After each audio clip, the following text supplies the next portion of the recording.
Hello, everyone, and welcome to the Nitty Gritty to Balance podcast. I'm your host, Abigail, and joining us each episode is my mom, Stacy, a holistic health coach and intuitive.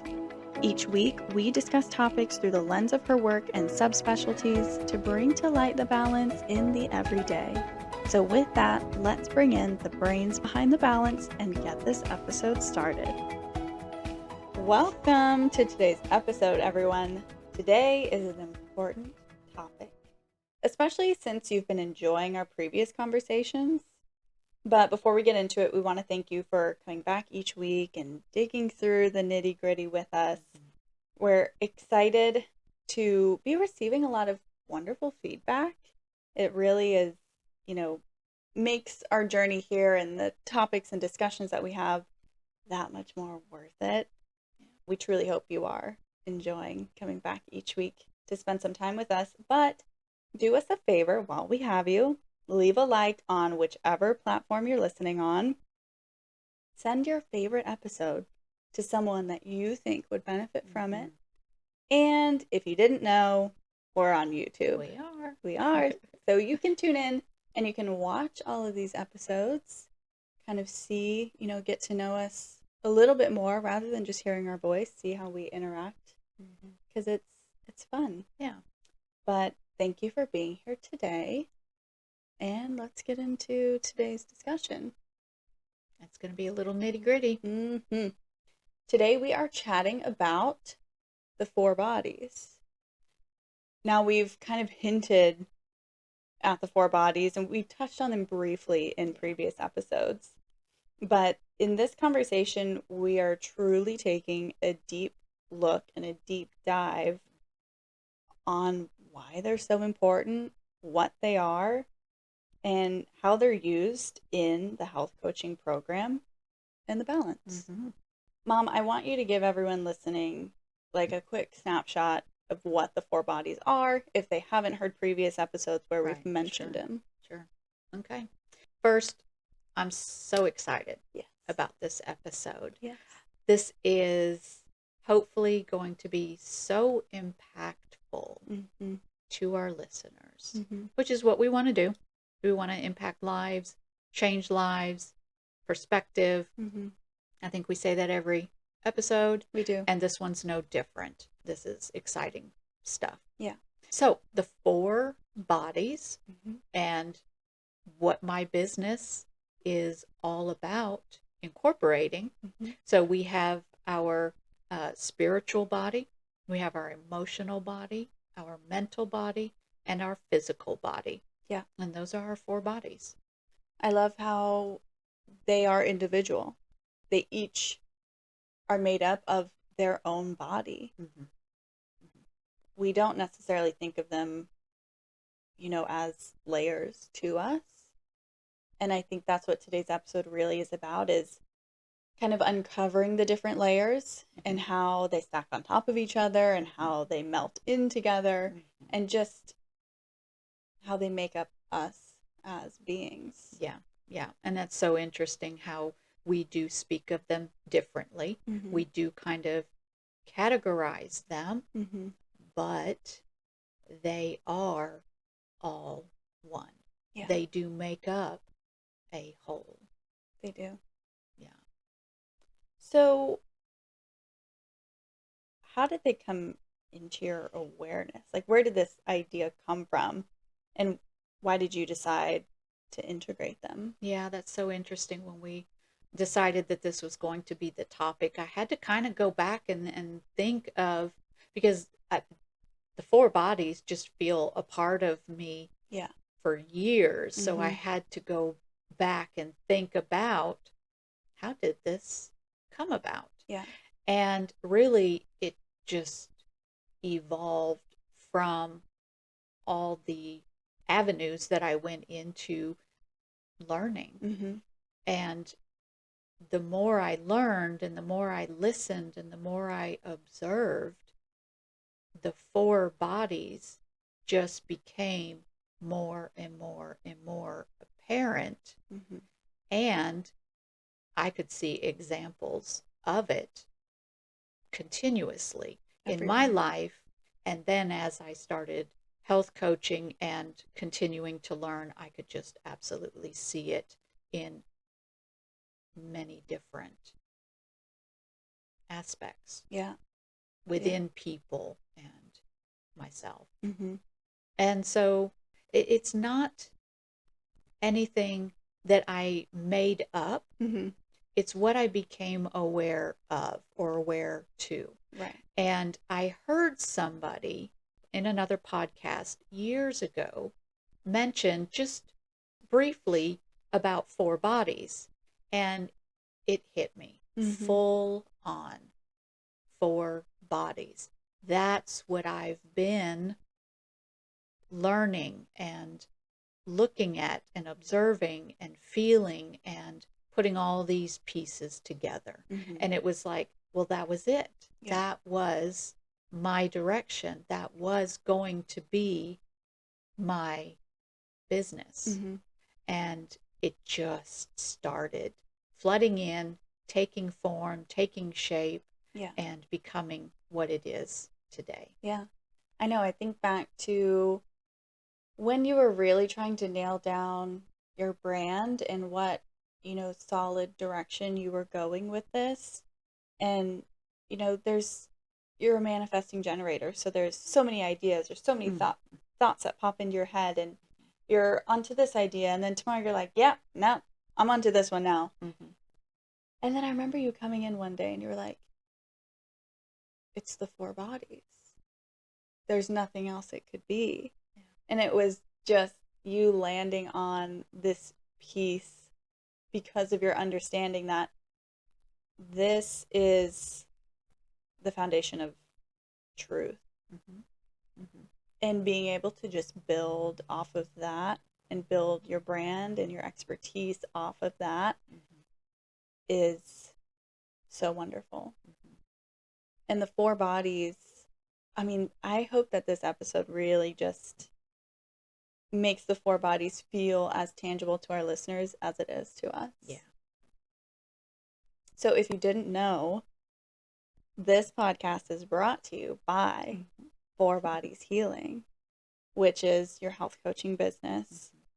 We've touched in many episodes about, the other healing modalities that you use, your health coaching practices, and your goal with every single one of your clients is to help them and heal them and help them learn about everything that makes them them.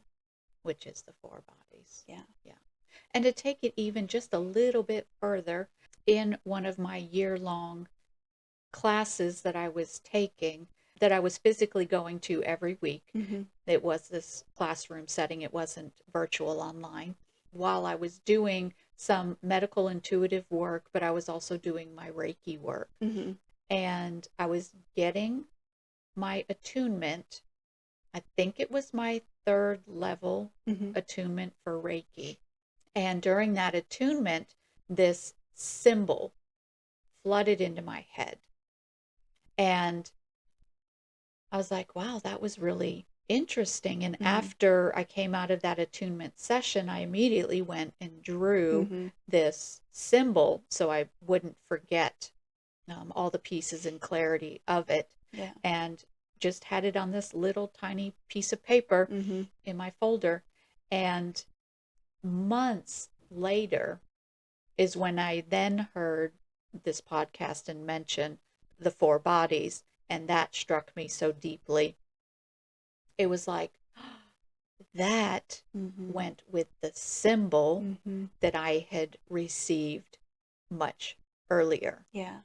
And they went together. And it so perfect. And it was. So the symbol that you see on my website, the 4 bodies, that symbol there, that came through me through a Reiki attunement, and then was connected to the 4 bodies, and how that evolved. Yeah. Yeah. If you go onto your website, you'll see it. It's right next to the logo on the front landing page. And it was 4 dots, kind of encased in, like, it looks like a water ripple to me, but it's a body. Right. Yeah. And it's almost like this aura. Mm-hmm. But it is the body, I say channels, but Mm-hmm. it's the energy. It's Mm-hmm. these energy bodies. Yeah. All connected. Yeah. Yeah. Yeah. Yeah. It's incredible. Mm-hmm. And yeah, when you brought that to me, your little doodle of it, and asked me to create it digitally, Mm-hmm.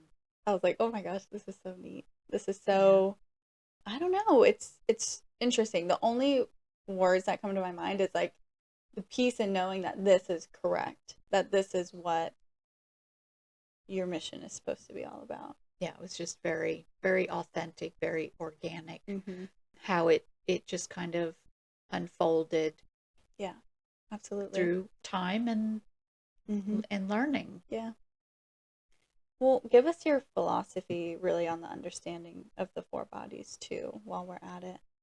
So it's a little bit how what we had just kind of touched on is Mm-hmm. that they are, we do break them down, Right. but yet they are not separate. Mm-hmm. The 4 bodies move within each other, Mm-hmm. and they also kind of stair step into Mm-hmm. each other.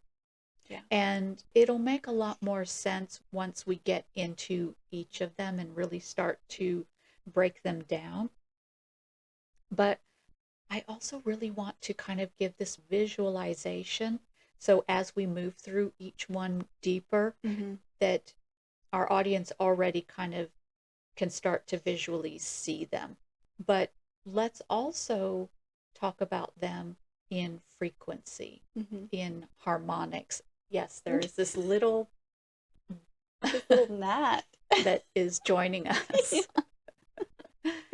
But it's the frequency of each of them, the Right. harmonic of each of them Mm-hmm. that then play this complete tune or chord. Yeah. And if we can think of, as we discuss, as we talk through them, as just this musical Mm-hmm. tone Yeah. or chord, um, it just adds a little bit more depth and beauty Mm-hmm. to us and to these layers. Yeah. Because while our goal today is to break them down, as you said, they are all connected and they weave in and out of each other. And we want to be able to really break this down and really explain to everyone what they are and how they work Mm-hmm. and the beauty of them. And I like how it's almost like, yeah, like this beautiful musical that is how we are and how we present. Yeah. And another way that I want to set the stage in looking at this as we move through these is not linear. Mm-hmm. I And we love are that. not going to look at these linear. We are going to look at these in a spiral. And so, if we can also get that visualization of this spiral with these layers, Mm-hmm. we also then can keep in mind the whole way that we're talking through this, how they meld Mm-hmm. together, Yeah. which is just so important. We're going to speak of them as individually, but they are not. They are one. Yeah. Well, let's break them Mm. down. Are you ready? Mm-hmm. I'm excited. Yes, this is, yeah. So, starting with the top of our 4 bodies is going to be the spiritual body. Mm-hmm. And for each of these bodies, we've given them a persona. And I think that will help you kind of gravitate towards, quick understanding of what this is and the role that it immediately plays. Mm-hmm. So for our spiritual body, the persona is the horizon or our tuning fork. Mm-hmm. I personally love tuning fork. I think Mm-hmm. that's amazing, an amazing visual, an amazing persona for our spiritual body. So let's kick it off with our spiritual health and why that matters. Yeah, and I'm just gonna say I love the horizon. That's so funny. I like the tuning fork too, especially since, you know, we were talking about frequencies and Hmm. harmonic and chord and all of that. Yeah.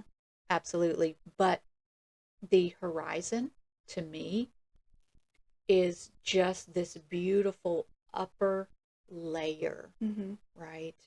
Like you just look in the distance and it seems so much bigger than ourselves.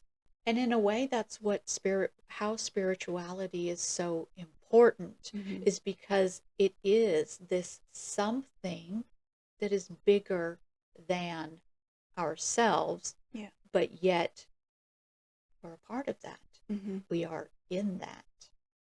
And that, so the horizon to me, it just is this awe. Yeah. That's beautiful. Yeah. And I it love adds a it. bit of color to it too. Yeah. I see it full of this color. Yeah. Very vibrant. Yeah. Very vibrant. And this really connects, like kind of like you said, our whole being to something greater. Hmm. It connects us to, all the possibilities that are out there and laid out in front of us. Yeah. Yeah. And so the spiritual body is so important as almost the starting point, because this connects us to the whole being. Hmm. And so this is our purpose. This is almost our mission Hmm. and our link Hmm. to source, to God, to beliefs. Hmm. It almost creates that meaning Right. of life, of why It's we're here. hmm it's that sense of direction. Yeah. It's that sense of purpose. Yes. And I want to talk too about disruptors and just how, yes, this all sounds great and beautiful and exciting and like just hearing this feeds motivation Mm-hmm. for me specifically, hearing you talk about this. But I just constantly pulled to, there's so many disruptors out there. Yeah. There's so many people that are disconnected from this spiritual belief or this spiritual purpose, Mm-hmm. and people that also limit their spiritual beliefs also. I really like the way you're moving into this piece. And at first I didn't realize that that's how you were moving into it. And I was about to interrupt you. I'm glad I didn't, because I really like the way that you moved into it. And what's coming to my mind, and if it's completely different than what you were thinking, obviously we'll talk Sure. about that as well. But how we reference spirituality. Mm-hmm. Is it God? Is it some other religion or tradition, or how does that look? Yeah. And it's going to be different for everybody. Mm-hmm. And so as we sit here and we speak about the spiritual body, we are not saying that it has to look this way, Right. and that it has to be God, or it has to be church. It has to be the Bible. It's none of this. You could be atheist Mm-hmm. and just have the knowing that there is something bigger than the individual person. There is a reason that we are here, Mm-hmm. and all the beliefs that are out there can filter in to this body. Yeah. Absolutely. I think for me especially, I lean into source. I lean into the universe. I lean into the collective energy. I lean into this as what spirituality feels to me. Mm-hmm. And it does feel like just this vast, almost like this vast field of, you know, I keep thinking anything is possible. Yeah, Anything is possible. it is. Yeah. And that's the beauty of life, is that our reality is what we make it Mm-hmm. and what we want to make it. Mm-hmm. Another piece too, I feel that, draws people out of this connection to spirituality, kind of talking about disruptors, is like this lack of stillness, this lack of, I guess, being present too, this lack of pausing, feeling, recalibrating, this lack of inner reflection, I know is a big one for you. And that was, would you say, really one of the first things that started to really open up your awareness to all of this? Was that reflection time that you gave yourself every day? I would have to say probably so. Because even in meditation, for me, that was so out there. Mm-hmm. That was going out and searching Right. for things, for answers, for A feeling. feelings. Yes. Yes, it was the searching. Mm-hmm. And as soon as I started sitting in this stillness and being present and reflecting, Mm-hmm. going in, not out, Yeah.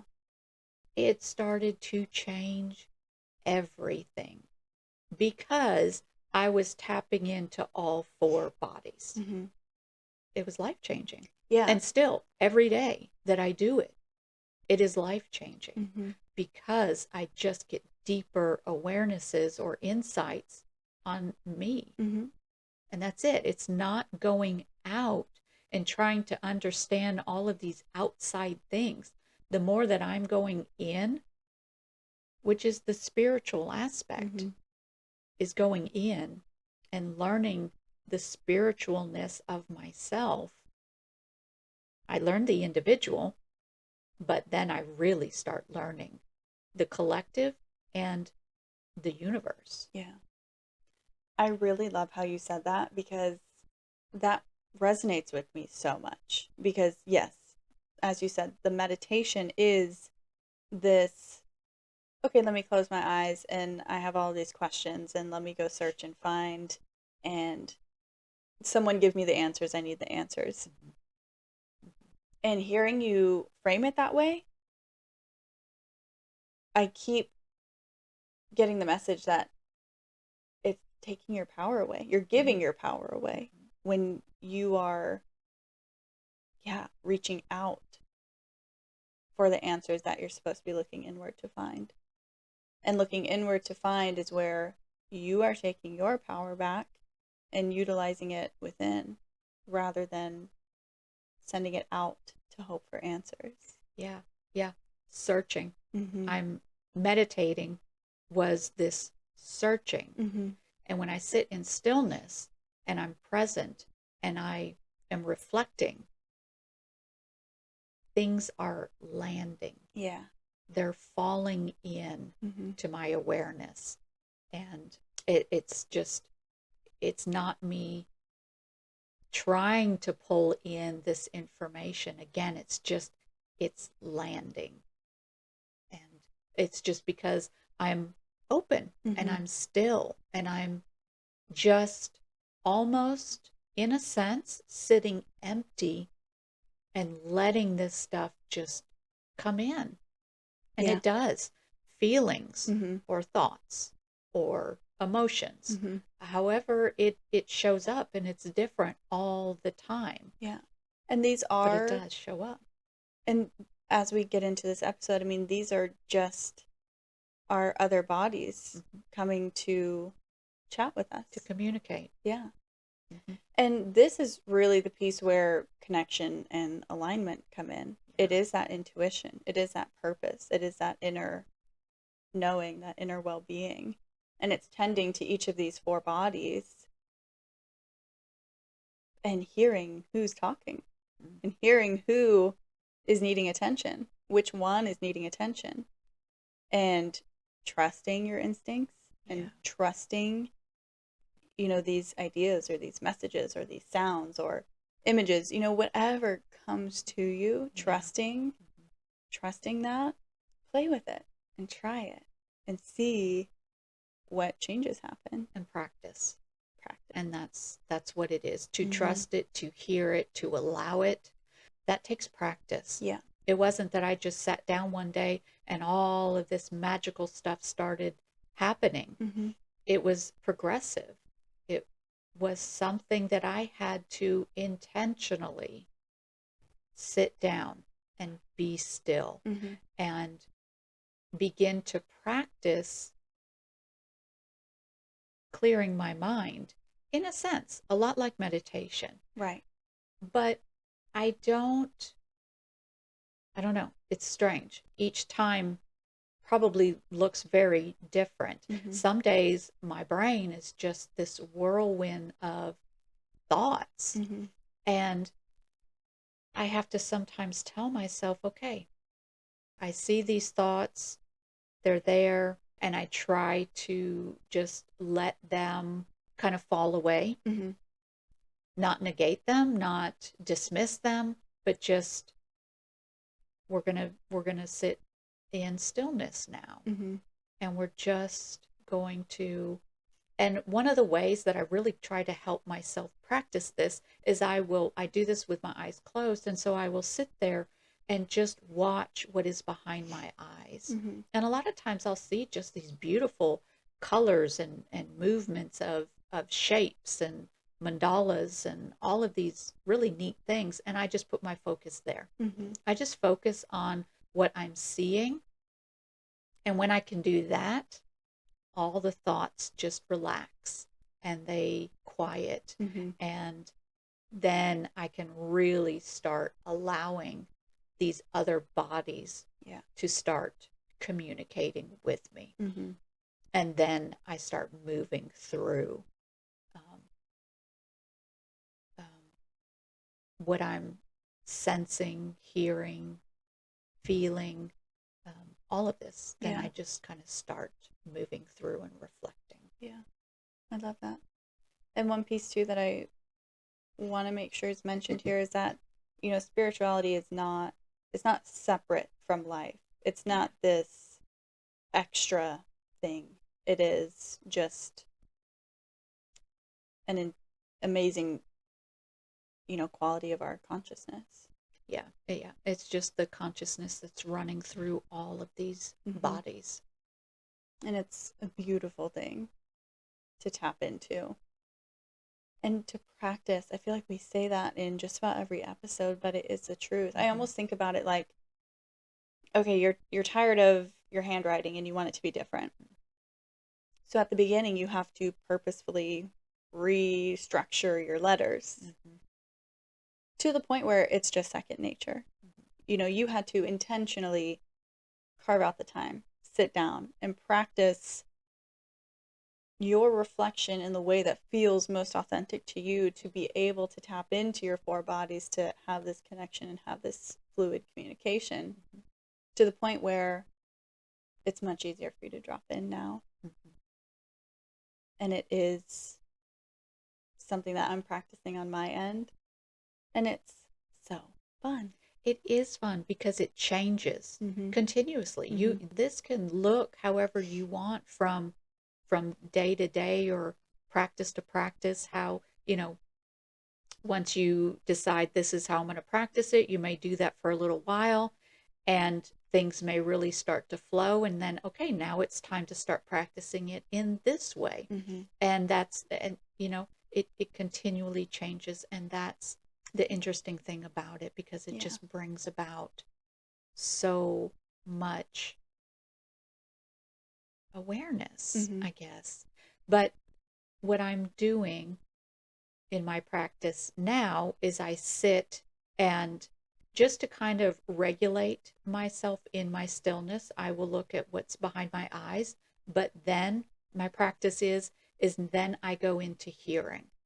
And I usually do my reflection time outside. So I'm grounding while I'm also doing this spiritual reflection or my spiritual body work. And so I go into this listening and I listen to all the noises around me, and then I go further and further and further, or I will come more in, Mm-hmm. and listen to the harmonics of my own body, Yeah. which is really fun Yeah. and interesting. But as I go out and move out in my listening, I'm connecting, Mm-hmm. and I'm realizing that I am one with this, Mm-hmm. and that these sounds are moving through me, and they're now a part of me, Mm-hmm. and they're a part of my environment, and it just can go on and on and on. And that really relates it back to kind of our beginning in talking about the spiritual body. Is this something greater, Yeah. this bigger picture, this horizon, Mm-hmm. this purpose, this meaning? It connects it back to that. Yeah. I think that's beautiful. And I wish we could all be a fly on the wall of your reflection time, because and it's something so, personal. It's different for everyone. Mm-hmm. And I love that you've really honed in on what speaks to you and what's authentic for you. Yeah. And you get to come out of it on the other side, hopefully feeling refreshed and feeling, clear minded and ready to take the next step in whatever your day looks like. It does, but it also leaves this little thread that I tend to follow through my day. Mm-hmm. Because right now, with me sitting outside and grounding and listening, with where I live in the country, I am hearing, Mm-hmm.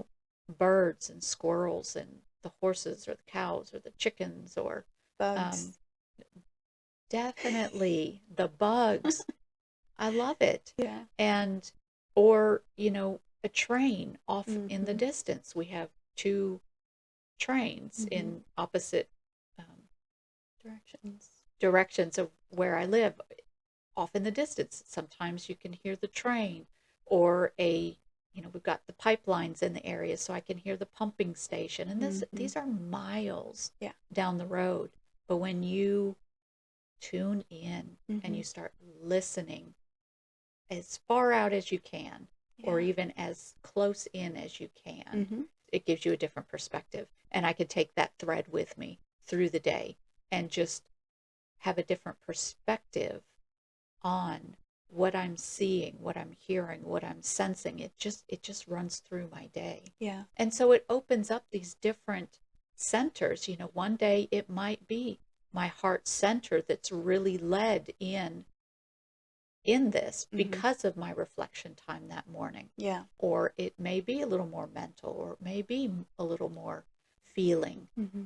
It's just always different. Yeah. And it is practicing hearing and noticing each one Mm-hmm. to be able to focus on what message is being brought across. It's also maybe not even the message. I just sit. I Mm-hmm. just sit in that noise. Mm-hmm. Because if I start saying, oh, well, what's that message? Then my human brain is going to click on, and it's going to pull me out of this awareness and this clairaudience, this Mm-hmm. listening. Mm-hmm. And so I've been practicing Yeah. to not even find the purpose of that. Mm-hmm. It is just to sit in that awareness and feel the expansiveness of it, and feel maybe how it's speaking to me. Now, once I come out of this stillness, this reflection, this listening time, now I can start kind of thinking and milling Yeah. and bringing the more human aspect into it. That's exactly what I was just gonna say. Yeah, you helped me really understand that it is just this invitation of whatever needs to come up Mm-hmm. can, and it can Mm-hmm. move through you, and it does not have to stagnate. It does not have to, it's just able to flow. Mm-hmm. And then once you come out of it, then you're able to conceptualize and, really think about what you just experienced. Yeah. And sometimes sitting there tears will come to my eyes. Mm-hmm. Sometimes it will be this big emotion. Mm-hmm. And I have to train myself to just allow it to come in, to come up, to be released and move through how it needs to while I continue to just be there Mm-hmm. and not let that analyzer wheel kick on and start Right. manipulating it or thinking or however. Hijacking it. Mm-hmm. Mm-hmm. Yeah. Exactly. I just sit and let it be and move. And then afterwards, then I can reflect back. Yeah. Through my day. Mm-hmm. That's what I was thinking too. As you go throughout your day, you have these memories of these feelings and these thoughts and these ideas that you get to kind of digest in a way, and you get to, work through them as necessary. And sometimes there is no understanding Mm-hmm. of where did that come from? Why did I have this sudden sorrow or grief or joy cry or whatever it was? Mm-hmm. Sometimes I don't know. And I'm learning that that is okay because we have so much that we stack inside of ourselves that we forget, that we repress, that we just don't even have the meaning to it. But I can say to myself, that felt really good just to let that go. Wow, I feel a little lighter in my mental capacity, or my heart just feels more full. Mm-hmm.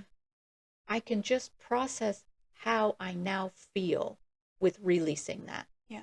Sometimes some knowing will come to me. Mm-hmm. It was because of this or whatever. It looks different all the time. Yeah.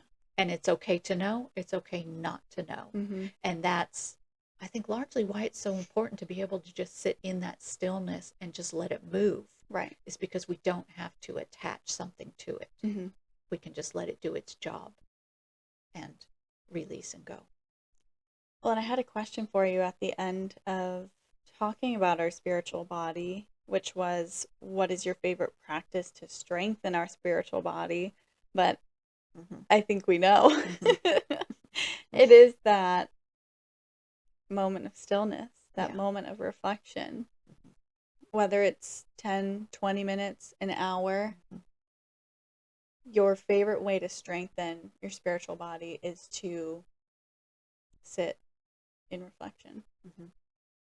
And I think in all that we just spoke about, the audience can see how it bleeds into our other bodies, my mental body, my emotional body, and my physical body. It all gets pulled in to this spiritual body, this something that is larger than me, and this purpose and this meaning.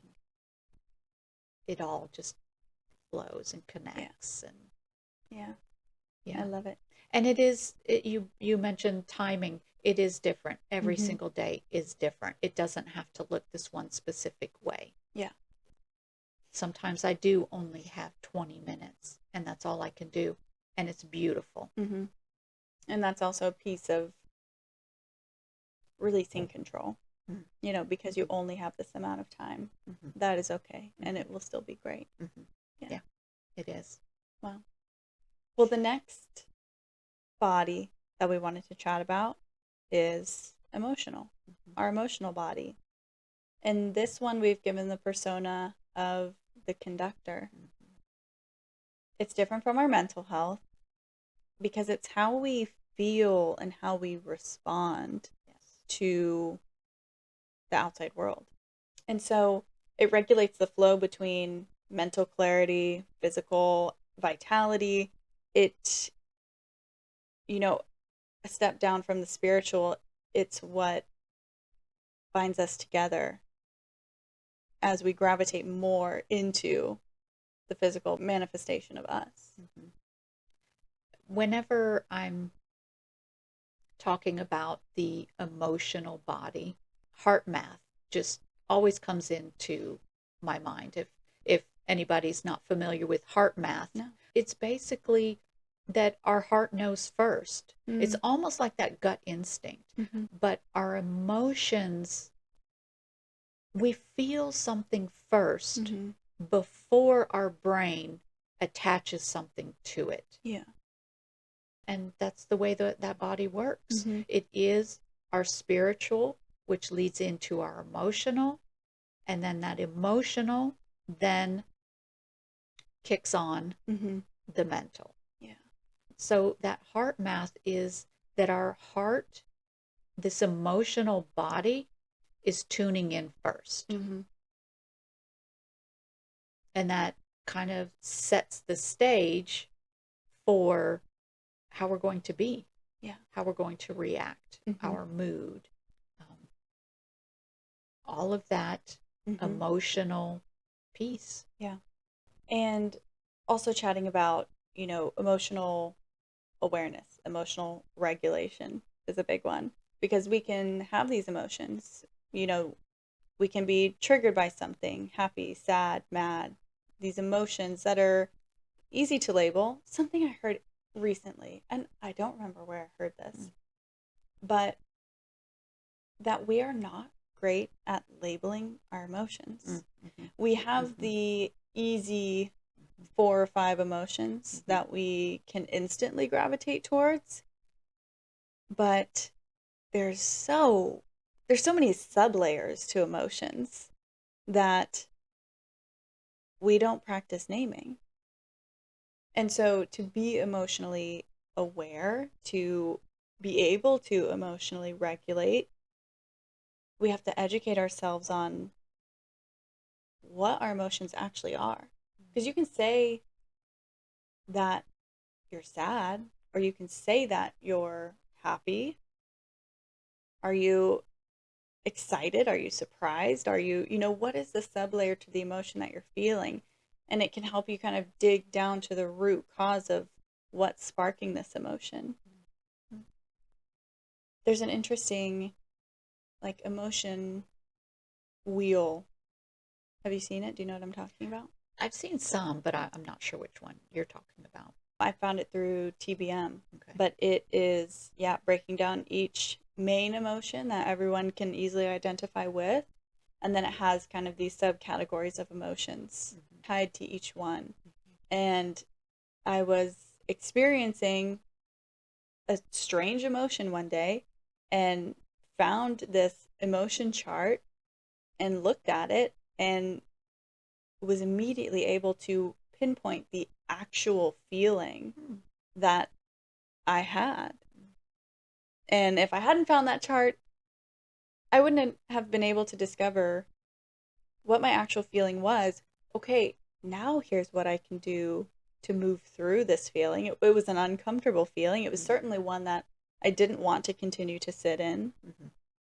And for the next time it comes up, I have a much quicker reaction time of knowing what it is and knowing what I should do to help myself through it, not to suppress it, not to push it away, not to pretend it's not there and it doesn't exist, but to be able to allow the feeling to come, acknowledge its presence, and still have the space and the clarity to move through this emotion.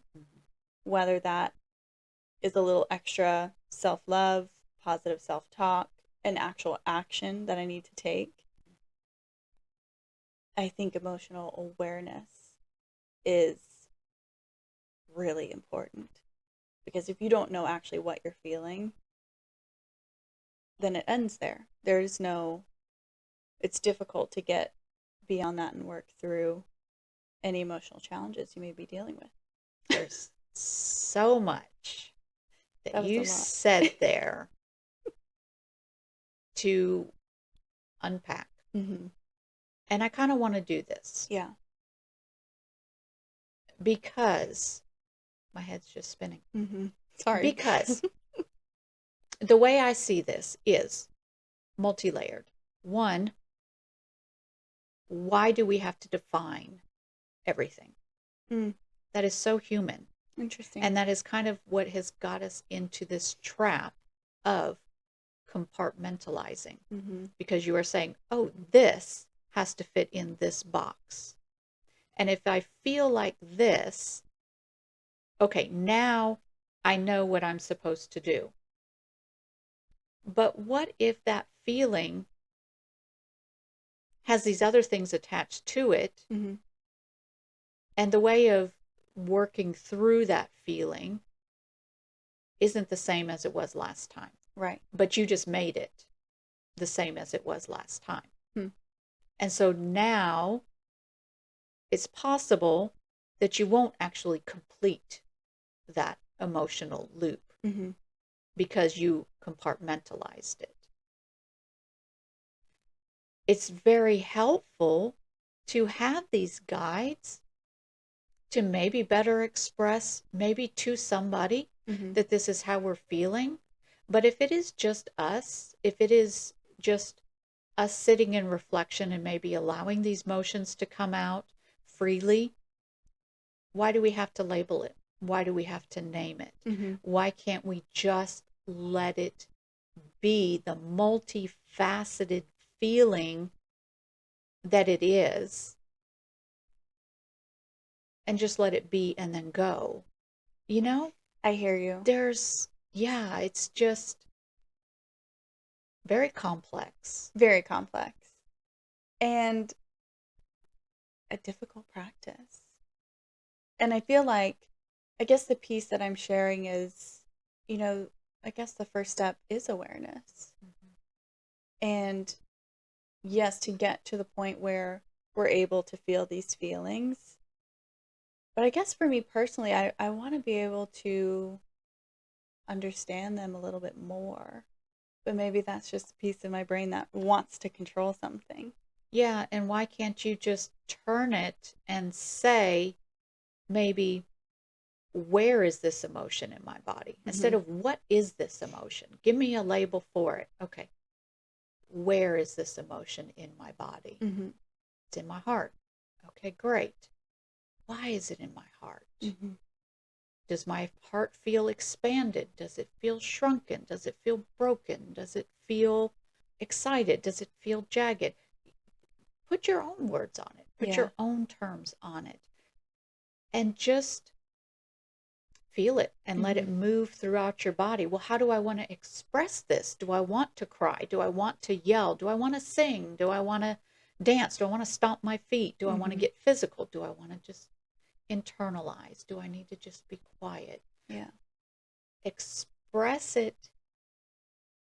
Express it. Mm-hmm. Don't just know it. Maybe don't just label it. Yeah.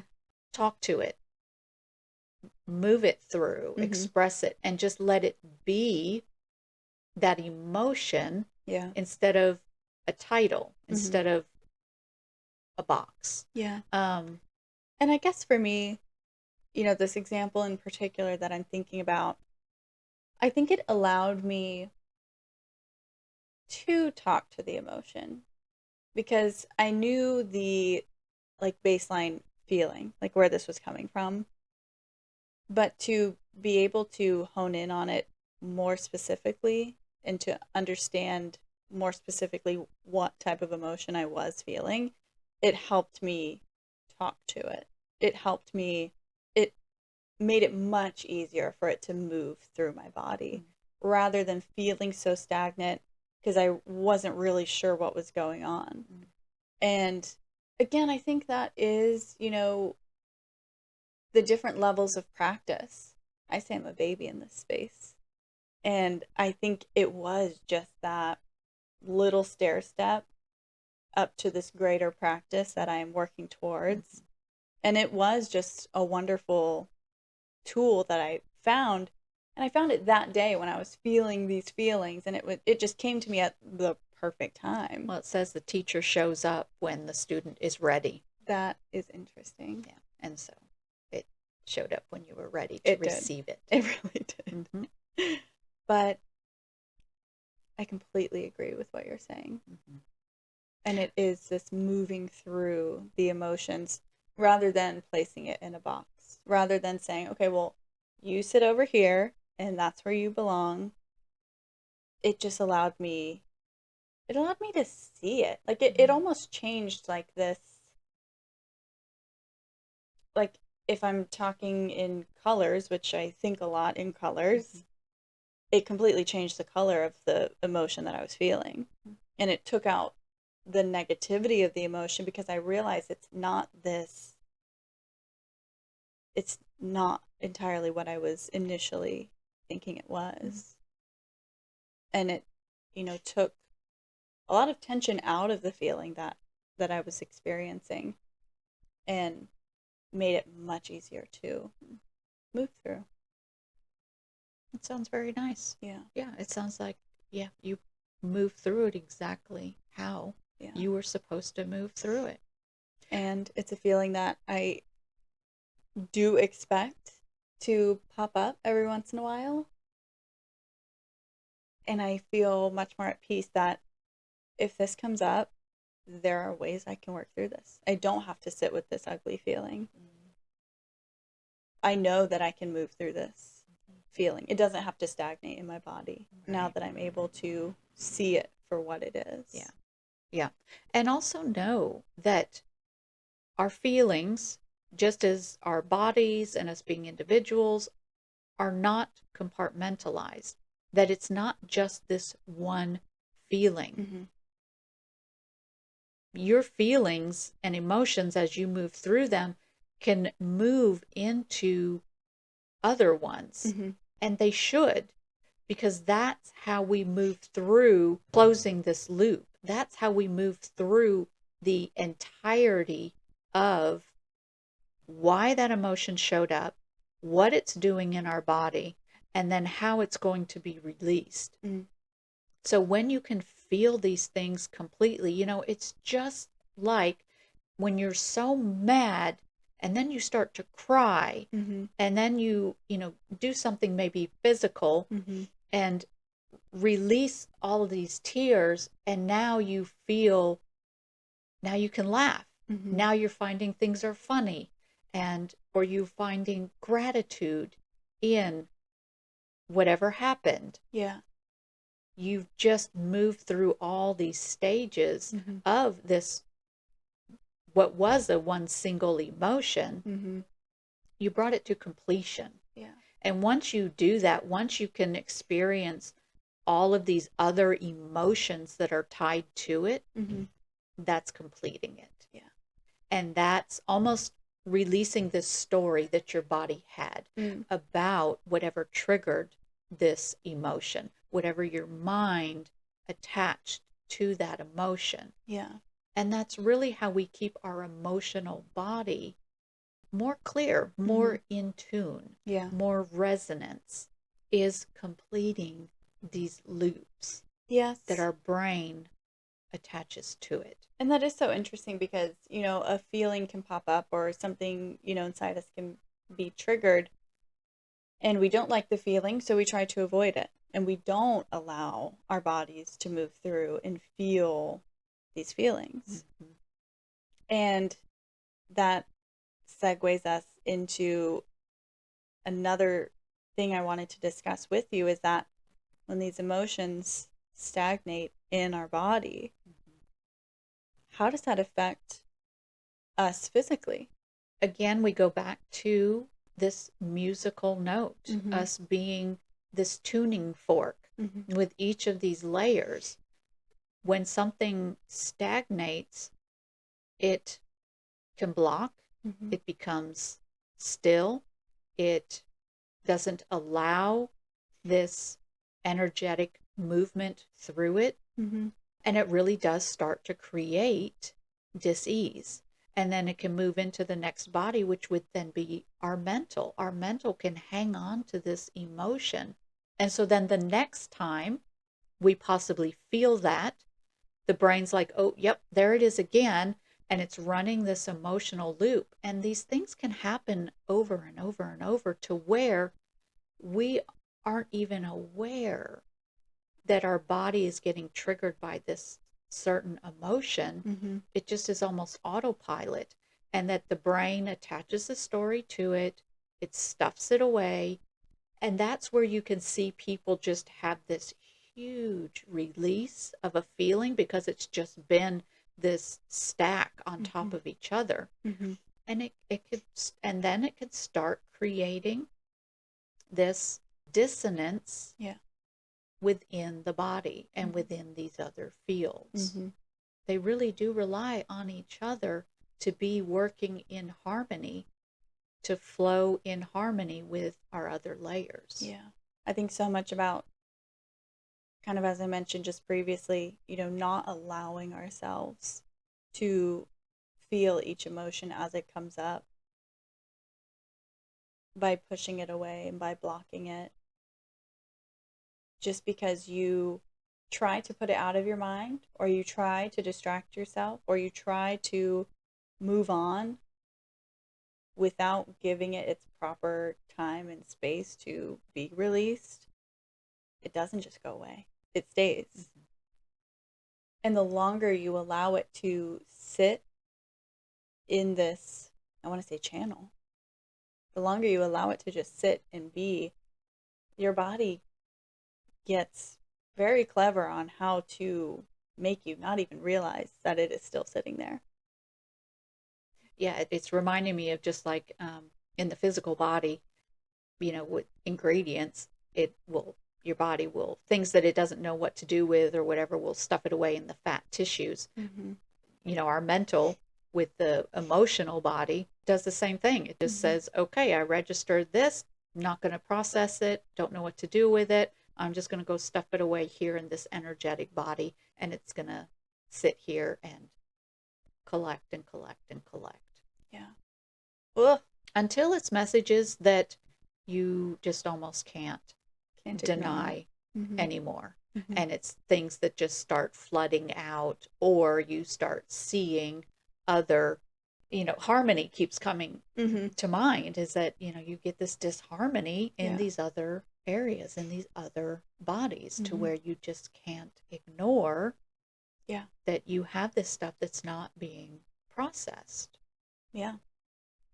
I think a big key to understand is that emotions are messengers. They are not just outward projections or reactions, they are internal messengers. Yes, it is things that they're almost lessons that we have to learn. If we are feeling a strong emotion about something, it's saying, investigate this, research this. Why are you having this strong emotion to this? And it doesn't even have to be a strong emotion. Why are you having this emotion to it? It just almost attaches a judgment to it, right? If you're judging something, then there's a lesson there for you. And you're going to continue to judge this thing until you start realizing the message that is in that judgment. And so it's the same with the emotions. You will continue to have this emotion until you recognize what that message is. And then once you recognize that message and you can start working through it, learning the lesson, then that emotion doesn't have to speak to you so strongly. Yeah. And that is your emotional resilience.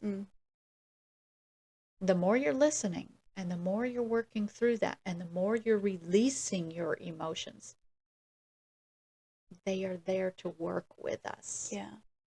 And we stuff them away and think that they're a nuisance, but they are teachers for us. Yeah. And the quicker we tune in, and the quicker we release, we learn from them, the less we have to experience the severity of it, the overwhelm of it, the reactiveness of it. And I think that's where a lot of people are nowadays, are very much in the heightened reactive stages of their emotions, because we are not being taught how to close these loops, how to feel the entirety of that emotion Mm-hmm. to have it fully processed and released and closed. Yeah. And we're stuck on our stories. We're living in our stories. It's just this repetition. Mm-hmm. What is one of your, I want to say favorite, but it doesn't have to be your favorite. What is a way that our listeners can practice or strengthen their emotional body? It is feeling those emotions. Allowing those emotions. Allow them to come up. Mm-hmm. Yes. And it might not always be the most opportune time to feel something or to release something. Mm-hmm. And, that's the human part of us. That in itself is a lesson. It certainly can be. To one, either allow yourself right there in that moment to go ahead and feel it, express it, Mm-hmm. move through it, and, close that loop. Or it's just the awareness, the recognition, okay, I'm having a strong reaction to what this person just said, Mm-hmm. and just recognizing that that is something that you may have to go back and reflect on, Mm-hmm. and allow that emotion to potentially come back up, or just give yourself more clarity on why in that moment you were feeling that. Mm-hmm. And this is something I practice all the time. And I may not catch myself in that emotion immediately, Mm-hmm. but I do try to go back through my day and see, okay, I had this discussion with my husband and I felt really charged on this. And why was that? And what was that emotion? And now how can I get closure on that and release it Mm-hmm. and be at peace with that? Right. And then that's a big thing too, is just to be at peace with that emotion, with how I handled it, didn't handle it, and just move through it completely. Yeah. Feel the feelings. Feel your feelings. And in doing that, even, we may not know what the lesson was, but your emotional body does. Yeah. And your emotional body, with just the awareness intention that, okay, I had this, I don't really quite understand it, but I'm going to release it. I felt this, I'm thinking about it, I'm trying to process this, and just working through it, then your emotional body will congratulate you. Good Yeah. job. You were aware, you tried, and it will also work with you and help in releasing this. We don't have to have all the answers Mm-hmm. in order to completely process or feel like we've released it. These emotional bodies work with us, or these bodies, these 4 bodies work with us, Mm-hmm. and are much more powerful than I think we really understand. Yeah, I agree with that. I agree. Moving into our next body, our mental body. And this is the architect, Mm. because it's our inner operating system. Mm-hmm. It organizes perception, it creates meaning from our experiences. Right. From our emotions. Mm-hmm. Now, I hope you really see how we're kind of stair-stepping down into these individual bodies, Mm-hmm. because we started with our spiritual, which The leads horizon. which leads into our emotion, and our emotion then leads into our mental. Mm-hmm.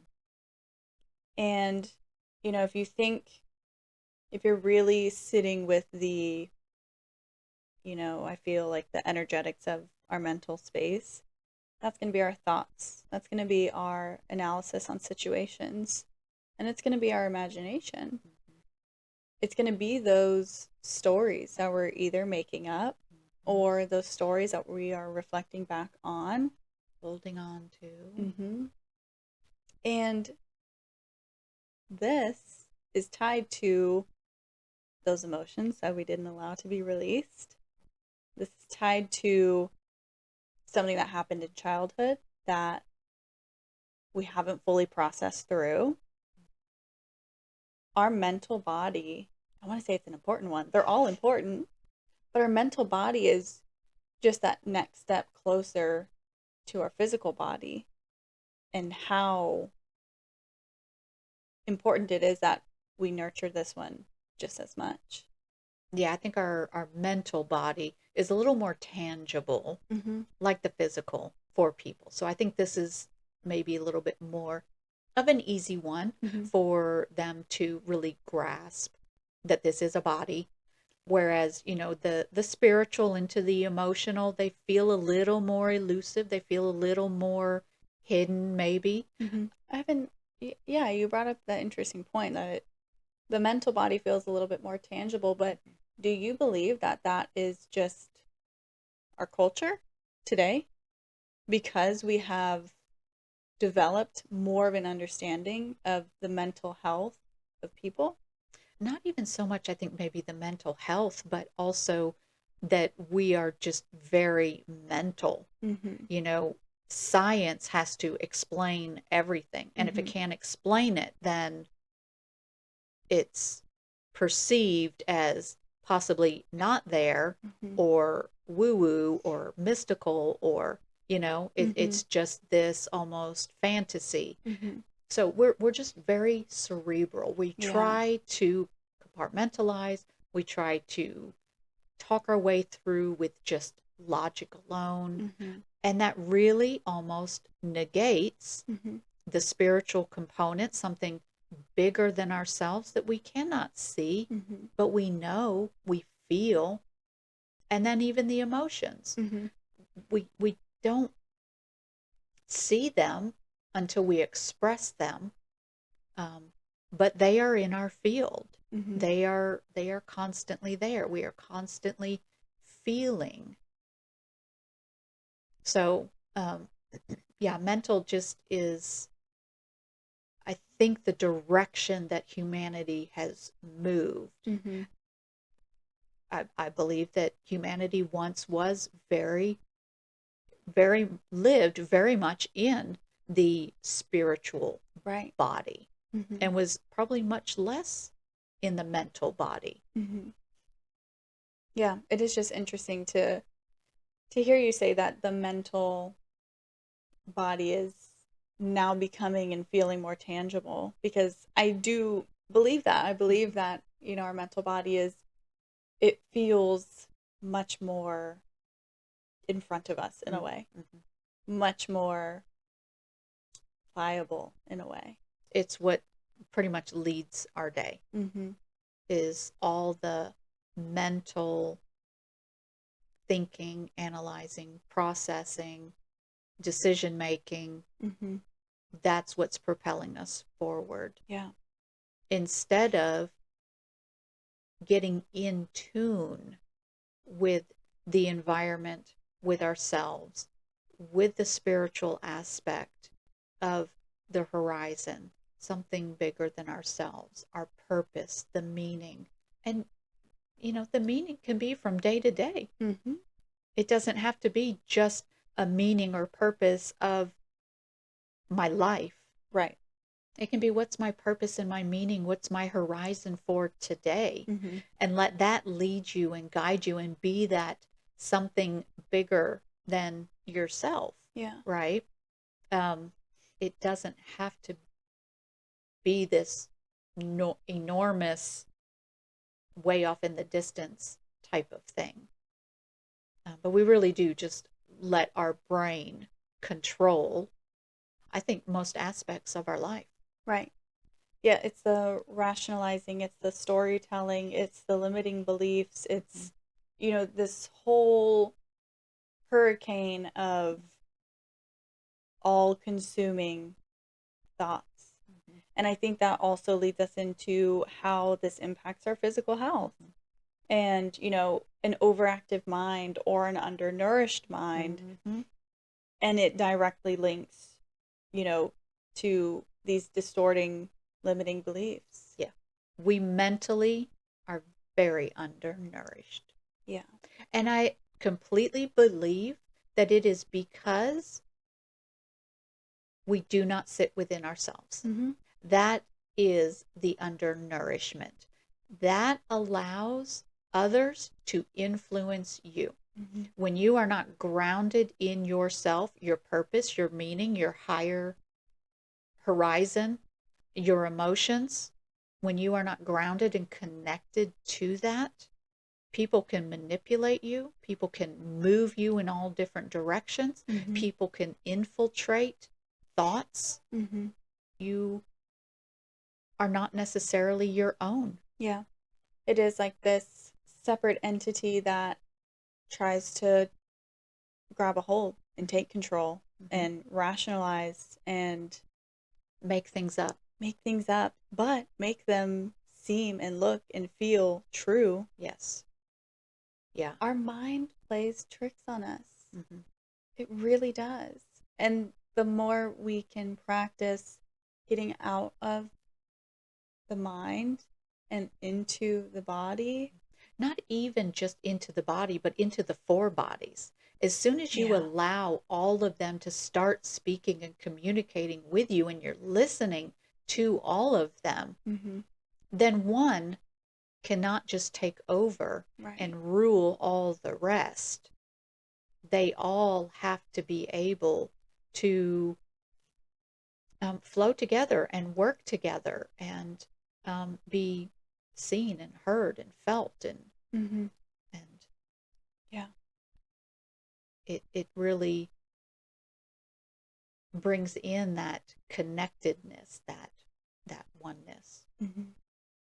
Yeah, and you even lay out like the example of frequencies. All of these bodies are different frequencies and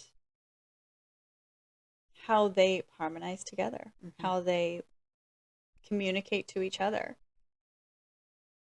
You know, not that we have to escape the mental body, but how we can love each one individually so that they can harmonize together and give us the strength and the building blocks to move through whatever it is we are. Mm-hmm. Yeah, I like how you said we can't escape the mental body. We can't escape any of the bodies. Mm-hmm. And that's what we tend to do. Mm-hmm. We tend to try not to feel anything. I don't want to feel it.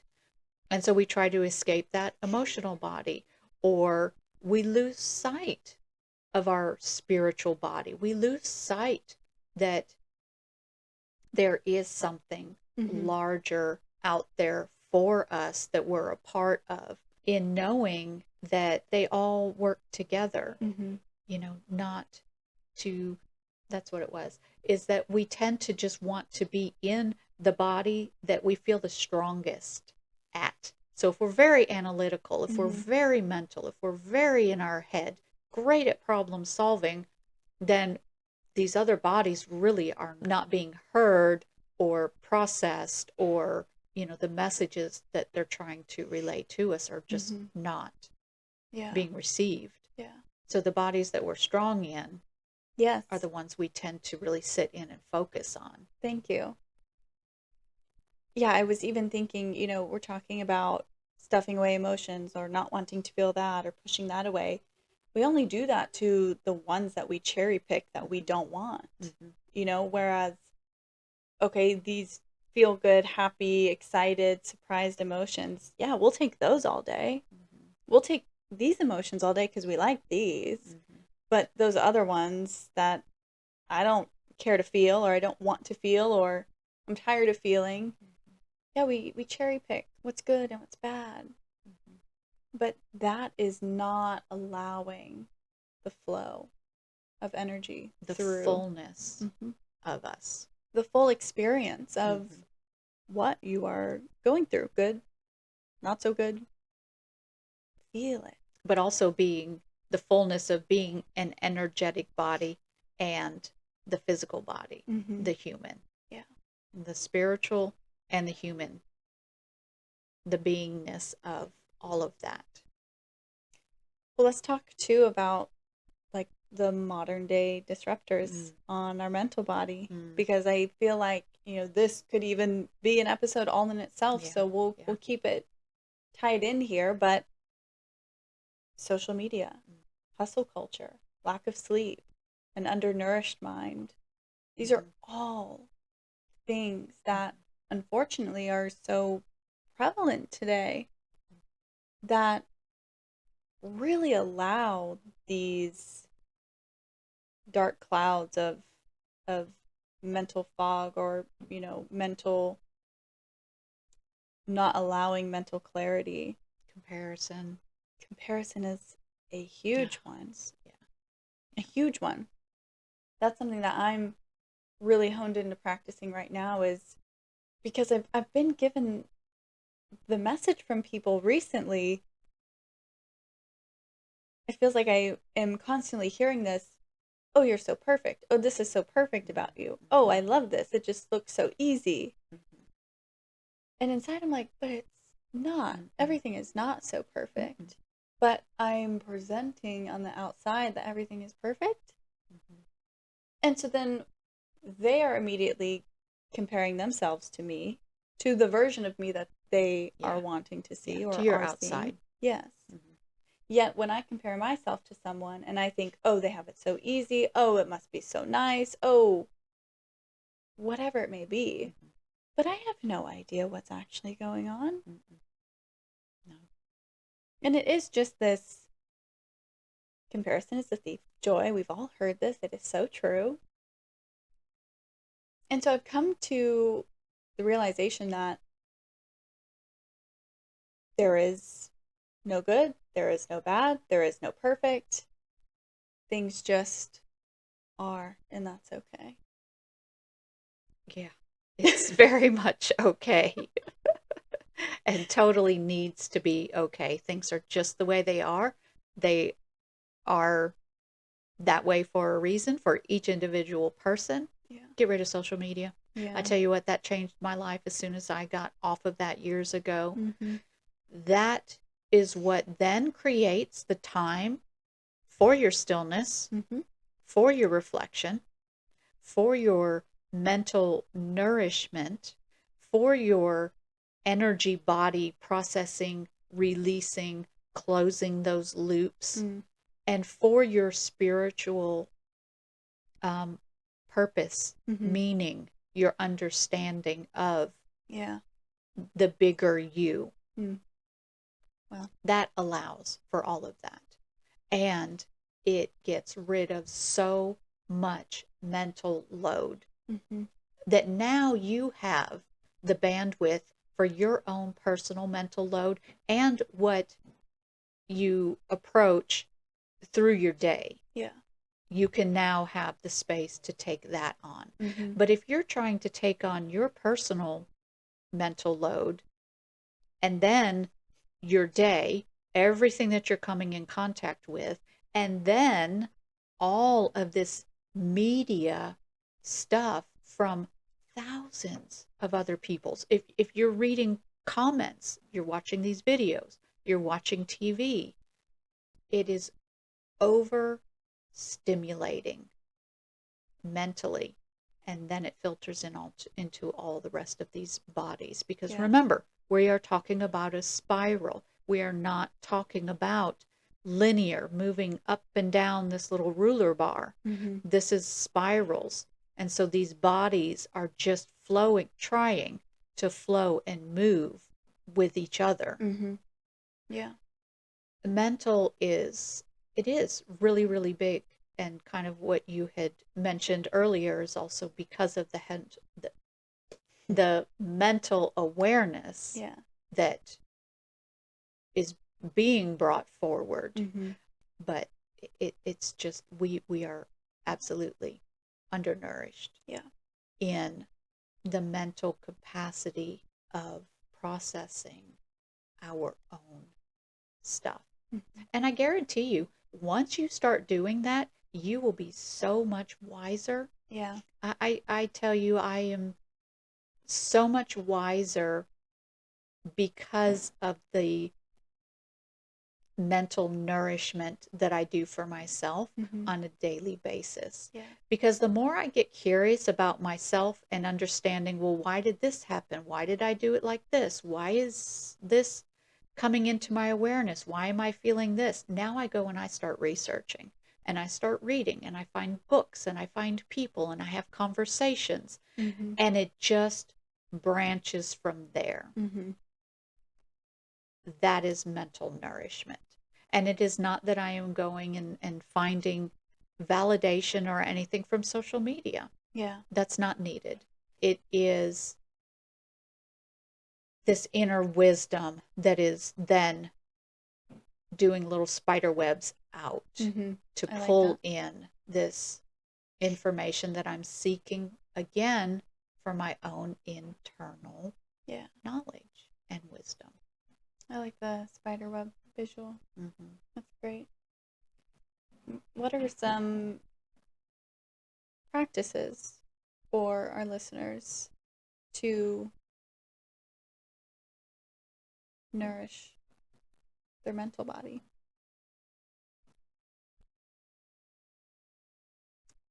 It really just goes back to kind of what all of these have touched on so far, is sitting in that stillness. You will be wiser than you have any idea if you sit in that stillness and just start talking to yourself. And I think you understand this at a greater depth with the practices that you've started implementing.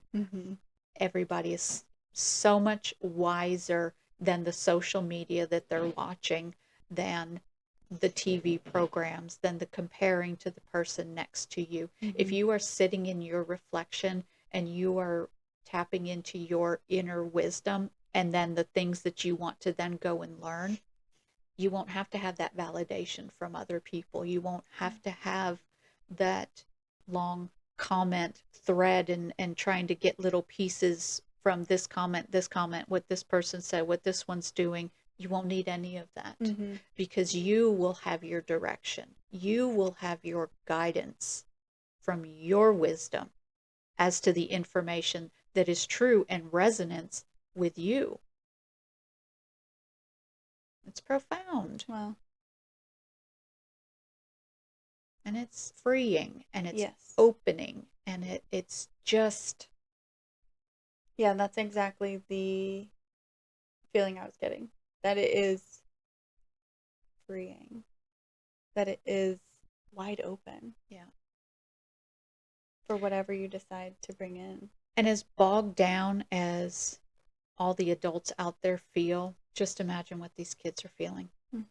They don't necessarily have the space to just move away from this social structure and just have their own introspective time to process their own thoughts. It's all of this bombarding outside thought that's just continually milling in their minds, into their body, into their emotional field, their spiritual field.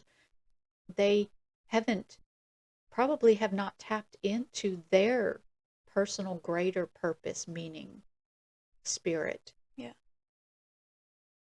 It's this outside validation and guiding, and that's how people get lost, because you're following somebody else's path. You're following somebody else's light, their guide.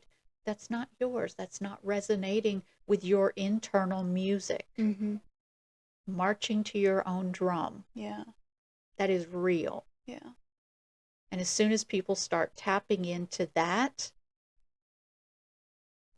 joy just explodes, and you really have a much clearer sense of direction and meaning and purpose, and all of that stuff just starts falling into place. Yeah, because again, our thoughts, our beliefs, the stories that we tell ourselves, they are just this circulating storm in our mind constantly all the time. And the mental practice is to gain clarity, to clear up the storm and allow yourself, with this clarity, the moment something drops in, you're able to actually address it.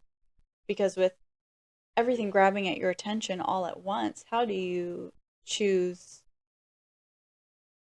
what to speak to or what to sit with or what to, kind of like you said, when you do your reflection, sometimes it is just a swirl of so much that you have to just allow it to move through. Yeah. And you have to just allow your mind to clear. Yeah, but how do you know what's yours? If you're not giving yourself that silence, that stillness, that peace, that integration time, how do you know what's yours, and how do you know what's somebody else's thoughts? That just landed. Yes. Wow. And so that's where this just really becomes beneficial, is because then you start to tune in to what is your thoughts. Yeah. And then as you're out and moving about, what we've talked to in other podcasts, I think it was the energy podcast, is that you start to learn what is your energy, what is your thoughts, what is your emotions, what is somebody else's. Okay, that's not mine. Release it immediately. Yeah. Don't hang on to it. We hang on to other people's baggage and we don't even realize it. And we're getting cluttered with other people's stuff. Yeah. And it's just adding on. It does. It just adds and piles and stagnates and creates a disruption in flow, and it starts to change our tune. Yeah. Yeah. Yeah.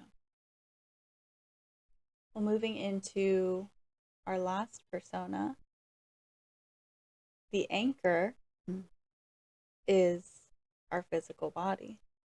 And I love this persona probably the most, because our physical body, of course, is the most tangible body that we are talking about today. And it is the physical manifestation of our being on this earth. It is what anchors the spiritual, emotional, and mental into the being. Yeah. Our body is our anchor. Our physical body is the foundation. This is where we ground, we connect. And it's made up of sensations, of movements, of chemistry in the body. It's made up of all of these components that are human. I was going to say here on this earth. Yeah. Yeah. So our physical body, and it's more than just diet and exercise. It's more than what we give our bodies credit for. And I hope people hear that, because we have been saying that, I think, almost from the very beginning, from podcast 1. Yeah. We've been saying that this is so much more than diet and exercise. Yeah. Yeah. The human body is, I like how you say it, the human body is the landing place for the upper bodies, the other 3. Yes, for our other bodies. Yeah. This is the container. Yeah.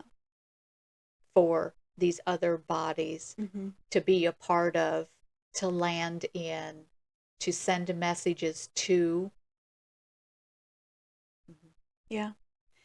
And so now that we're at, our anchor level, now that we're at our foundation level, talking about our physical body, I want to talk about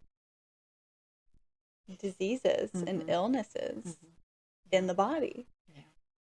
And how they are truly connected to disruptions in our spiritual, emotional, and mental bodies. Yeah. This one is so important. It's a little bit hard to speak about, only because it seems so woo-woo. But also it's one that we can really dig into. And so it's a little difficult to find the surface level explanation of the message we're getting across. This is a big one. Yeah. And I mean, each of these could be a podcast all on their own, and maybe we'll do that. Yeah. And I think in our past podcasts, we've kind of been also alluding to what we're going to be speaking to here in the physical body, because just trying to prepare people and put this little seed in the back of their mind to be ready to receive what is the nitty gritty in the physical body that we're going to kind of speak to today. And I think we're going to get into it a bit, but yet also just try and kind of keep it a little bit light, almost as maybe a little introductory. I think so. Yeah. And so what we're speaking to is that there is this great or greater understanding that when you are recognizing these bodies and when you start working within these bodies, you realize that they play a very integral role in the dis-ease or the disease in the human body. And there are countless examples of how this is true. I know it personally. I know it in the work that I've already done, in the people that I have already worked with intuitively, energetically, and health coaching, that this is the reality of our existence here on Earth. And it is not so woo-woo. And as soon as we start really grasping that we are these energetic beings that have this physical house, that they all play together. And a really good way to look at it as is that our spiritual body, our emotional body, then our mental body, these are blueprints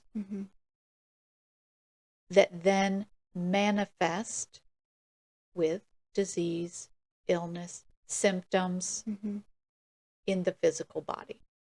So when we are not receiving the messages from each one of these that flow into the next, when we are not learning in the spiritual, we are not learning in the emotional, we are not learning this message in the mental, then it manifests in the physical. And it says, now you can't ignore me. Now I am real. Yeah. And now it is time to do the work to really figure out why I'm here. Yeah. And if you're someone that's hearing this for the first time, I want you to understand too how we think so matter of fact in today's world. You're diagnosed with something. You don't know how you got it. You don't know where it came from. You try to link it back to ancestors, genetics, someone else had to have given this to you. Why is your body experiencing this? Yet we seek medication. We seek not a full understanding of what is going on within our body. We may get a medical explanation of what's going on within our body. Do you feel any peace with that medical explanation? Do you feel any more understanding of where this came from or how to get rid of it?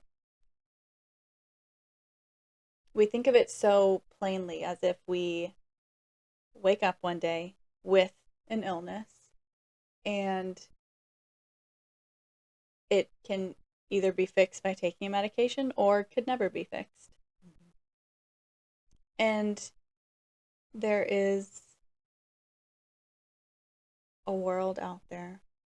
Well, and let me say here also, you could be taking this medication, so why is it getting worse? Or you do all the things and it goes away, and then it comes back. I guess the main message here is that I really want people to do some investigation on what illness really is. Because, again, we can really deep dive into this. There's so much that I want to say, but it absolutely has to have its own episode. Yes, and people have to be ready to receive it. Yeah. You know, we can understand it and we can talk about it, but if it's not being received, then we're not doing our job. And so this is just to, if you're not familiar with this perspective, is just to dip your toes in, let you hear it, maybe for the first time, maybe for the second time, maybe it's starting to kind of resonate, but just let it sit. And as you were saying, just research it maybe a little bit. Look at case studies. Sometimes they're hard to find because science wants it to be very science-based. And if they can't explain something, then it's, well, that must not have happened, or that's an anomaly, or we're just going to cover it under all of this other, you know, more statistical stuff that we can prove. But you can also listen to a lot of stories. There are a lot of people out there that have gone through some great spiritual awakening or some great spiritual work or emotional release that have totally changed their lives and have totally reversed whatever it was that was manifesting in the physical. There's countless. Yeah. And it's not to be ignored. And in the field that I work in, when we say let's get to the root cause, we're not talking about vitamins and minerals. We're not talking about food necessarily.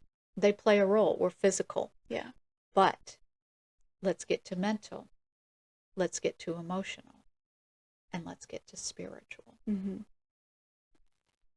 when you do that, and you start working through these layers in this spiral, not this linear ruler,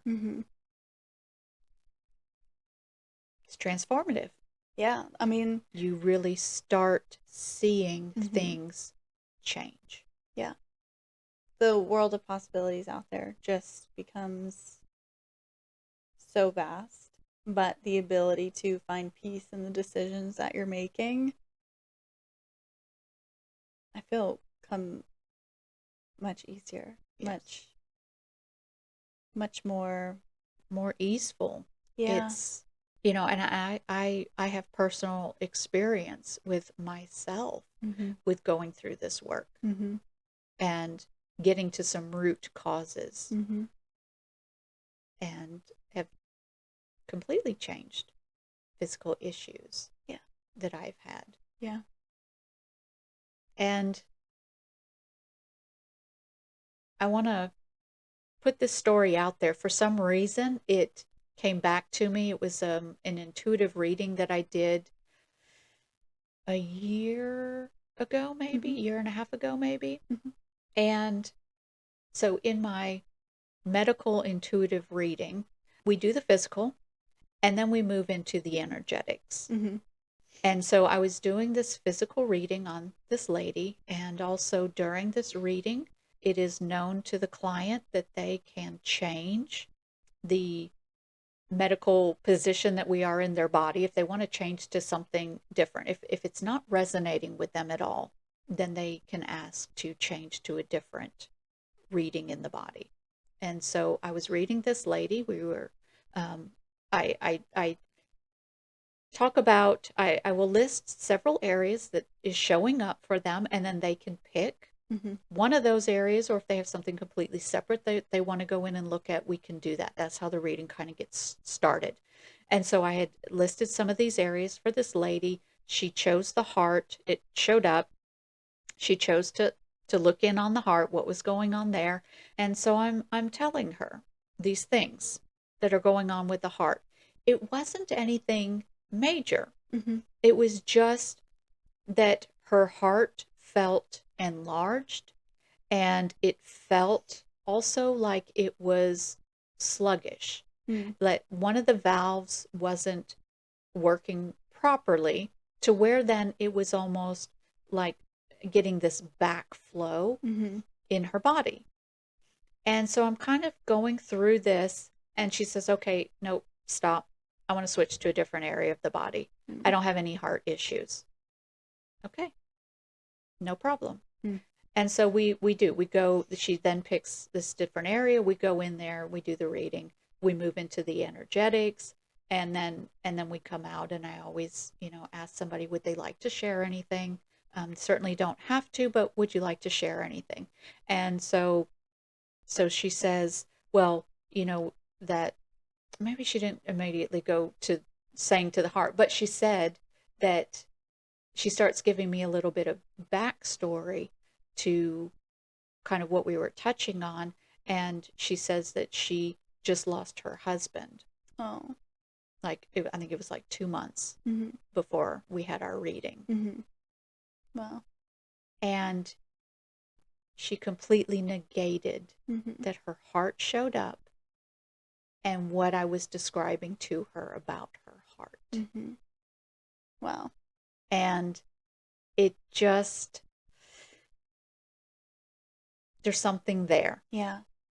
Yeah. The heart was speaking to her because she has this grief Mm-hmm. sitting in her heart. This emotional field is trying to speak to her through the physical. Mm-hmm. And she was closed down. And which, it's okay. She Yeah. wasn't ready. Her higher self was trying to relay this to her, but obviously she, as the human, was not ready Mm-hmm. to hear this message Yeah. and potentially start working through that. So Yeah.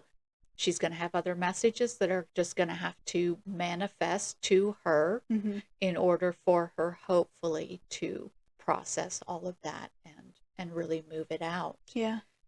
Now, there is also the understanding with that story that, I can see these things energetically. Mm-hmm. That true, she may not have been having any of those heart symptoms Mm-hmm. in her human body. This was in her energy field. This was sitting in her emotional body. Mm-hmm.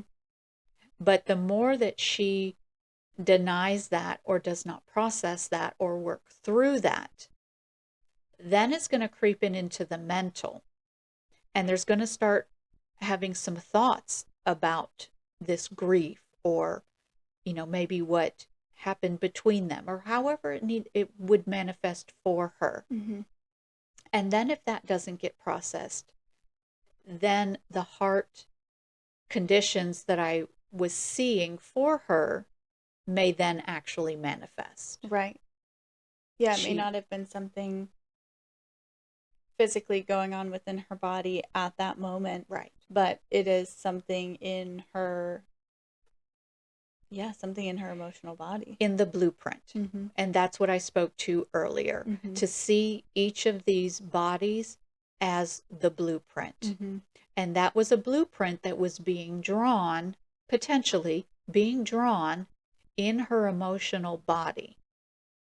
And if that blueprint doesn't get erased or changed in any way, then that moves into the mental body. Mm-hmm. And the mental body is then going to add a layer onto that blueprint. Mm-hmm. And then if that doesn't get resolved, then that blueprint has to then come into the physical body, and with the raw materials in the anchor point, manifests and becomes a reality. Wow. I love that you shared that story. I love that you gave, kind of like a real experience of yours. I think it's, the message that we're getting across here today, I think it's a heavy one, Mm-hmm. but it's a necessary one. Mm-hmm. And It we is. certainly wanted to lay this out in a way for you to really feel what we're talking about. And I think we did a great job at that. I hope so. I hope people can really almost physically see these bodies beyond the human being body, Yeah. beyond the physical, see that these are layers to them, and they hold a lot of this energetic type messages for us, lessons, learnings, beliefs, all of that,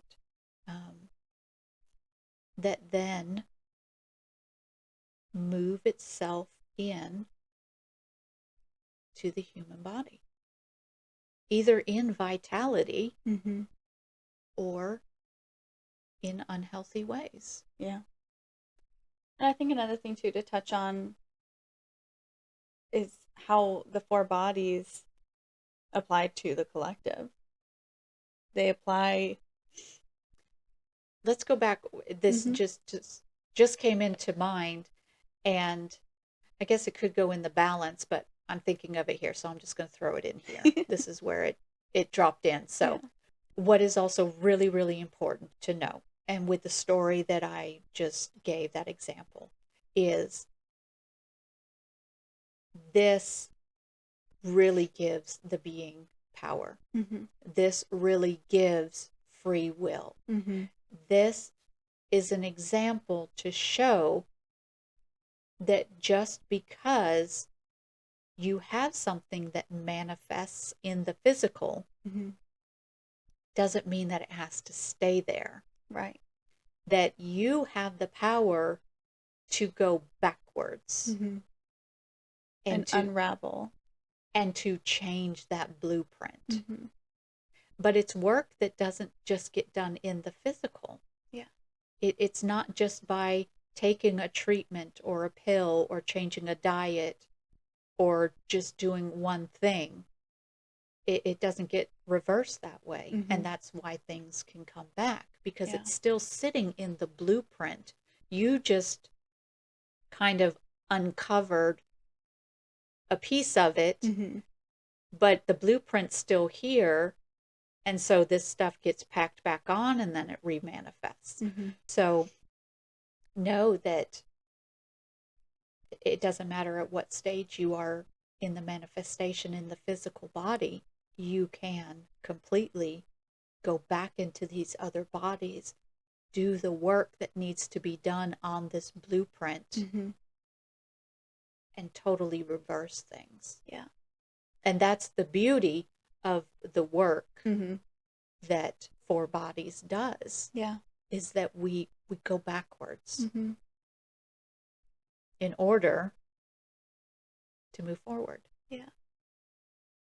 And we always have that invitation too. Always. And it's always speaking to us. We're not listening. We're not receiving those messages because each body can be so distorted. Yeah. We can be out of tune. The frequency decreases. It gets dull. It loses its vibrancy from just a multitude of things. Yeah. And it's all a work in progress, and we are never stuck.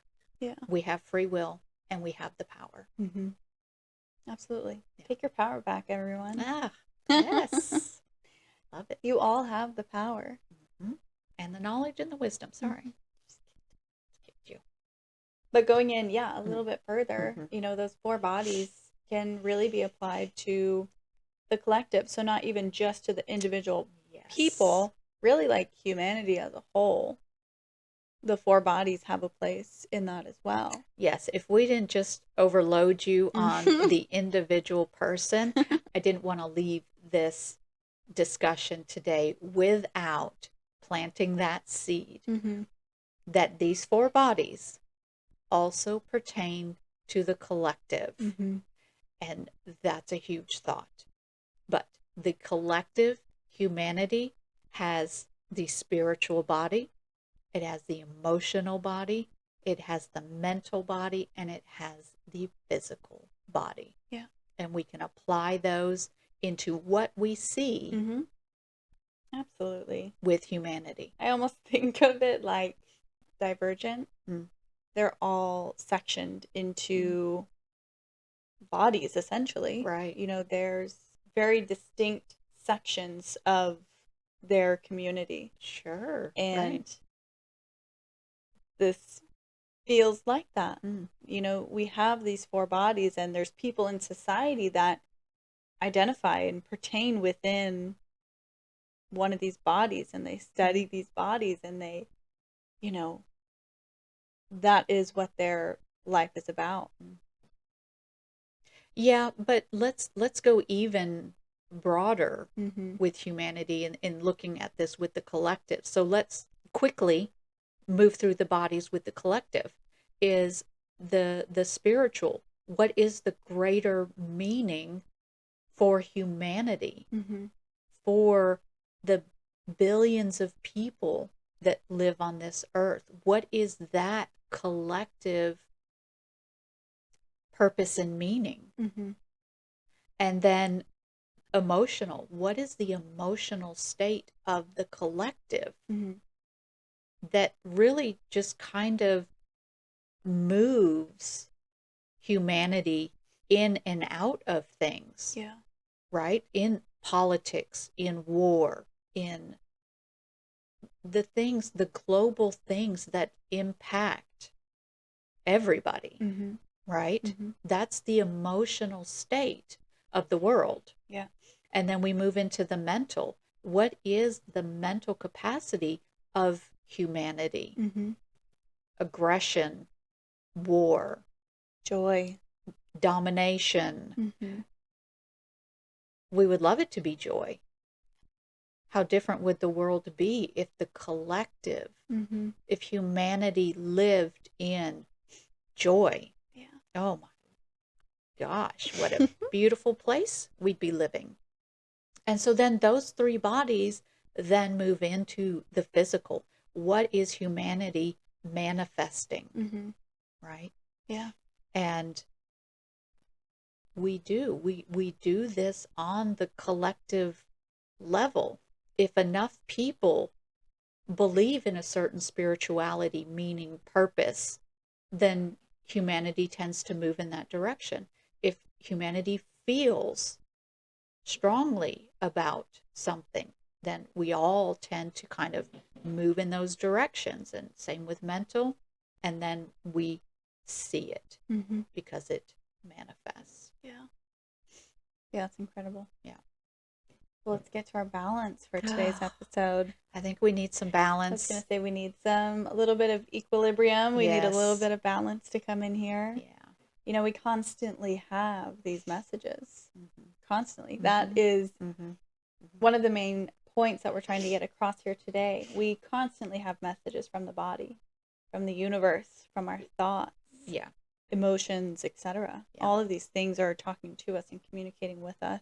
Mm-hmm. Constant. This is what we are here to learn in this lifetime. Yes. The messages, the experiences are what we are here to learn. Mm-hmm. For the individual and then into the collective.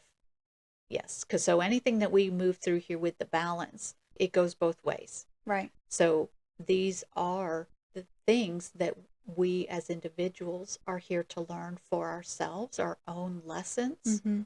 and then apply it to the collective as well. Yeah. But when we come back to the individual, it is our strengthening the ability to tune in. Mm-hmm. And when one is out of tune, that's where these disruptions or this miscommunication or the harmony is no longer. It distorts. Mm-hmm. And I just really like that word in with what we're talking about, because it really is. Once something gets out of tune or is not in harmony, Mm-hmm. not harmonizing with the other bodies, then things start getting distorted. You start seeing things not clearly. Mm-hmm. And that's just, distortion is a great way to see how it starts to manipulate these other, or move these other bodies into disharmony as Mm-hmm. well. Mm-hmm. Let's give our listeners like a 1 minute daily check-in. So this is something that you can do either right when you wake up in the morning. Mm-hmm. You could do it midday. You can do it in the afternoon. You could do it 3 times a day. Mm-hmm. That would be really insightful. To just kind of continually, not continually, but just periodically Mm-hmm. check in with yourself. Yeah. And check your 4 bodies. And so the little 1 minute exercise would be to check in physically. What do I feel in my body right now? Mm-hmm. And just sit there for 10 seconds or so, 15 seconds, and just tune in and see what comes up. Mm-hmm. And then you move into the mental. What is the dominant thought or story that is running right now? And just see, what is that one belief system? What story am I just hanging on to Mm-hmm. today, or have I been hanging on to? And just recognize it. You don't have to process. Just recognize it. And then you move into emotional. What's the strongest feeling here? And just sense it. Just witness it. Mm-hmm. That's it. And then the last 15 seconds, then spiritual. Am I connected to something larger than myself in this moment? Do you have that bigger picture Mm-hmm. to help guide you, move you? And take those 15 seconds. Ask yourself these questions about those 4 bodies and see where you are. Mm-hmm. And let that help guide your wisdom, bring you the knowledge that you're seeking. And this exercise is not meant to fix anything. No. It is simply here to draw that awareness and to draw that, just to be able to notice, to tune into the frequencies of each of our 4 bodies. Yes, and I think that with us kind of putting this in the terms of frequency, harmonics, and then so then when we say tune in, Mm-hmm. it gives it just that little different perspective, that little different spin on tuning. Yeah. That these 4 bodies, these 4 frequencies create your whole chord, Mm-hmm. your whole note, your tune, Mm-hmm. how you broadcast yourself out to the world. And it's just a beautiful thing. And, that's how some people can have a bad vibe, how we can not resonate with somebody Mm-hmm. because their frequencies just aren't in harmony with our frequency. Yeah. They might be a little bit out of harmony, but now if they're grounded in that, kind of as we've talked in other podcasts, that can kind of override your harmonic frequencies. Yeah. But yeah, just understand that it's all frequencies. And so tuning in, Mm-hmm. you're fine tuning your frequencies. And bringing them into harmony, Mm-hmm. letting them all work and flow together. Yeah. Wrapping up today's episode, is there anything else you want to leave our listeners with? Yes, there's one other fun little activity to do. And this is, please, everybody, go sit in some silence, in some stillness. If you do it just once, it'll change you. But sit, and it needs to be quietness, and have a quiet spot. Sit with, try no thoughts, but even if you do have thoughts, let them come and go, and just put your focus on hearing and see if you can tune in to your frequency.